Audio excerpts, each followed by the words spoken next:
Soyez les bienvenus à notre canal. Aujourd'hui, nous allons continuer avec notre série d'études de personnages de la Bible. Nous verrons aujourd'hui la vie de Naaman avec notre frère Kolani Martin. Soyez bénis. Mais dans le Seigneur, recevez nos salutations dans le nom de Jésus, notre Seigneur et Sauveur. Prions avant de voir l'enseignement du jour. Père Céleste, nous te bénissons pour la grâce et merci pour ta parole qui éclaire, illumine, fortifie. Seigneur, nous sommes à tes pieds.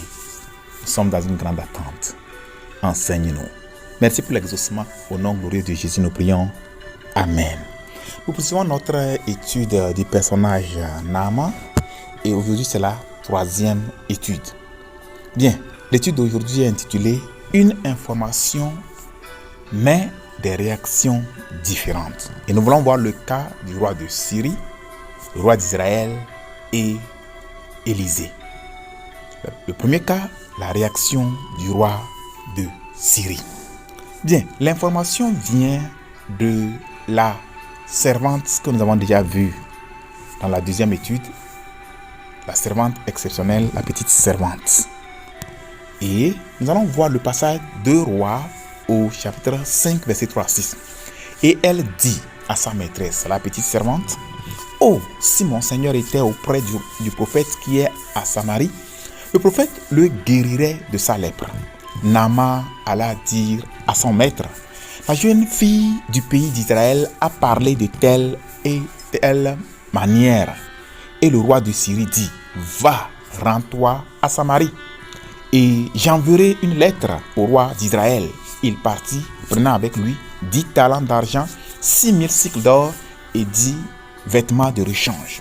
Il porta au roi d'Israël la lettre où il était dit, « Maintenant, quand cette lettre te sera parvenue, tu sauras que je t'envoie Naaman, mon serviteur, afin que tu le guérisses de sa lèpre. » Les leçons que nous voyons ici, premièrement, nous voyons ici que ce roi de Syrie, il crut au témoignage, il a cru au témoignage de la servante sur la puissance de Dieu d'Israël pour guérir son général. Nous devons avoir foi en Dieu. Deuxième chose que nous voyons, il aimait son général. Nous devons aimer les gens. Troisième chose, c'est lui. Il fit preuve d'une bonne stratégie diplomatique. Il n'envoya pas Naaman directement à Élisée. Donc, il a envoyé Naaman à travers l'autre roi. Agissons avec sagesse dans la gestion des affaires. Quatrième chose que nous voyons chez lui, il n'a peut-être pas prêté attention aux détails des informations qu'il reçut. Cela a semé la confusion chez le roi d'Israël et il a mal interprété son message.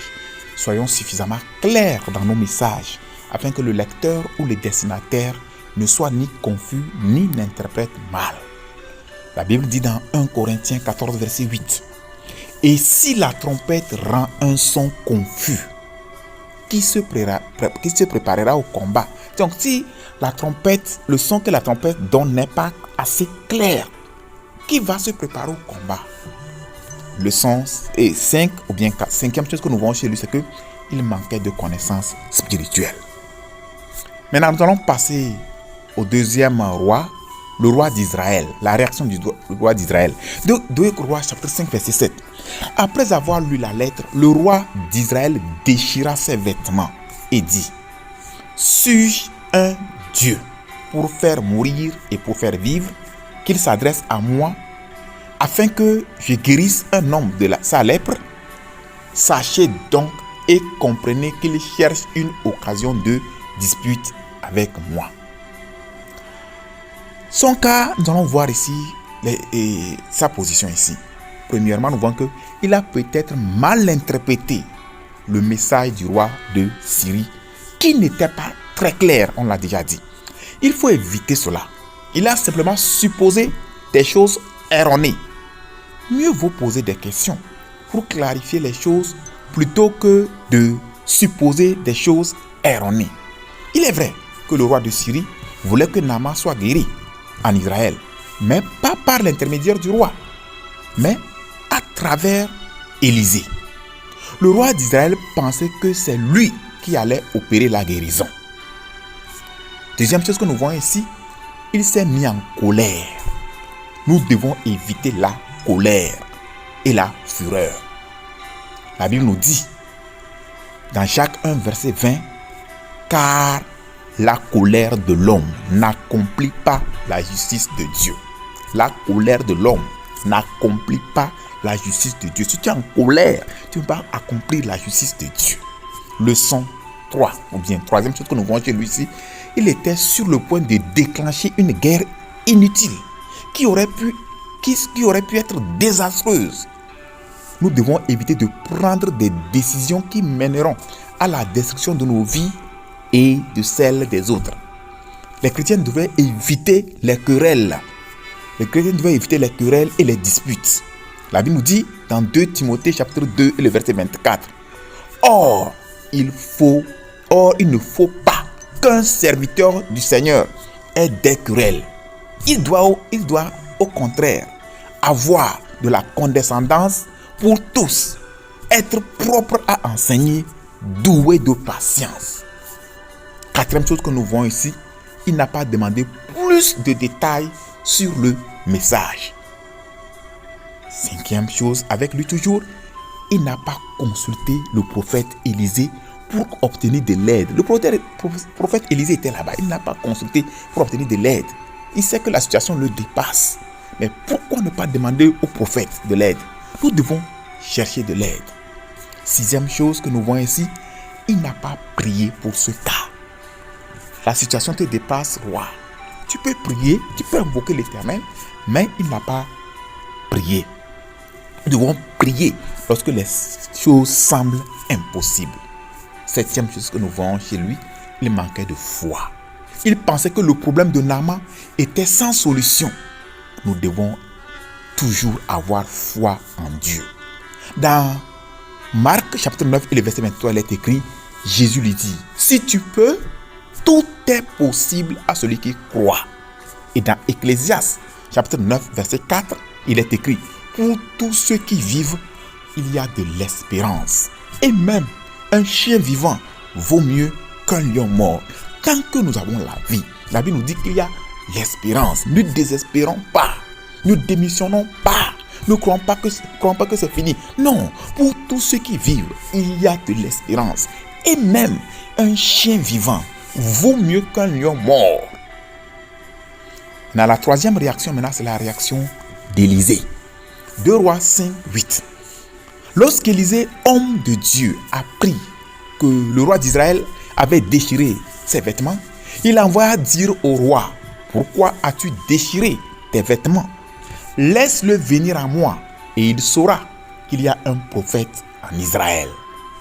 C'est le même message, c'est la même information. Nous voyons les différentes réactions. Ici, maintenant, le cas d'Élisée. Premièrement, il est venu au secours du roi d'Israël, bien qu'il n'ait pas été appelé à l'aide. Nous devons également aider ceux qui ont besoin d'aide. Deuxième chose que nous voyons chez Élisée, nous louons Dieu pour celui qui a porté la nouvelle à Élisée. Soyons des porteurs de la bonne nouvelle de l'évangile de Jésus-Christ pour sauver les hommes. Troisième chose, Élisée avait foi en Dieu pour guérir la lèpre de Naaman qui était incurable à cette époque. Pour le roi d'Israël, c'était impossible, mais pas pour Élisée. Ils étaient confrontés au même problème, mais leur réaction était différente. La foi fait toute la différence. Que le Seigneur nous accorde une foi forte qui triomphe toujours sur l'impossible. Quatrième chose avec Élisée. Élisée était impartial. Il traita le grand homme Naaman de la même manière qu'il aurait traité un homme ordinaire. Vous voyez, la Bible nous dit dans Jacques 2:1, mes frères, que votre foi en notre glorieux Seigneur Jésus-Christ soit exempte de toute acception de personne. Cinquième chose, Élisée était un homme intègre. Après sa guérison, maintenant, il y a eu la guérison. La Bible nous dit que Naaman lui a donné des choses. Regardons, on peut voir ça dans 2 Rois chapitre 5, versets 15 et 16. Naaman retourna vers l'homme de Dieu avec toute sa suite. Lorsqu'il fut arrivé, il se présenta devant lui et dit, « Voici, je reconnais qu'il n'y a point de Dieu sur toute la terre, si ce n'est en Israël. Et maintenant, accepte, je te prie, un présent de la part de ton serviteur. » Élisée répondit, « L'Éternel dont je suis le serviteur est vivant. Je n'accepterai pas. » Naaman le pressa d'accepter, mais il refusa. Élisée refusa tout don de Naaman. Il n'était pas le guérisseur, mais Dieu. Il voulait que l'homme rende toute la gloire à Dieu. On peut faire des dons aux hommes de Dieu, mais la pratique des prédicateurs qui demandent de l'argent avant de prier pour les gens ou qui ont des lignes de prière pour des montants précis n'est pas biblique. Nous devons éviter de tels prédicateurs. Jésus l'a dit clairement dans Matthieu 10, versets 7 à 8. Allez, prêchez et dites, le royaume des cieux est proche. Guérissez les malades, ressuscitez les morts, purifiez les lépreux, chassez les démons. Vous avez reçu gratuitement. Ça, c'est l'ordre du Seigneur Jésus-Christ. C'est lui qui opère les miracles. Le prédicateur ne peut rien faire. C'est Dieu qui opère. C'est Jésus qui opère le miracle. Et celui qui opère le miracle lui-même dit les conditions du miracle. Il dit, faites ces miracles-là. Vous avez reçu gratuitement. Donné gratuitement. Nous allons prier. Demandons au Seigneur de nous aider à aimer les gens et à être toujours prêts à les aider. Demandons aussi au Seigneur de nous donner la sagesse pour gérer les différentes situations qui se présentent à nous. Demandons au Seigneur de nous aider à être suffisamment clairs dans nos messages et notre comportement afin de ne pas semer la confusion ou bien d'être induit en erreur ou d'être mal interprété. Demandons au Seigneur de nous donner une foi solide pour réussir et gérer des situations où d'autres pensent que c'est impossible. Enfin, demandons au Seigneur de faire de nous des personnes pacifiques et non des personnes qui se lancent dans des disputes inutiles. Prions. Père Céleste, nous te remercions pour la révélation de ta parole. Merci. Nous prions que tu nous aides à être des hommes pacifiques. Que tu nous aides à être suffisamment clairs dans nos messages pour ne pas créer la confusion. Seigneur, dote-nous aussi d'une foi solide qui triomphe de l'impossible. Merci parce que tu nous as exaucés. Au nom glorieux de Jésus, nous avons prié. Amen. Que le Seigneur vous bénisse et à la prochaine. Veuillez souscrire, liker et partager cet enseignement avec les autres. Et que le Seigneur vous bénisse pour votre obéissance.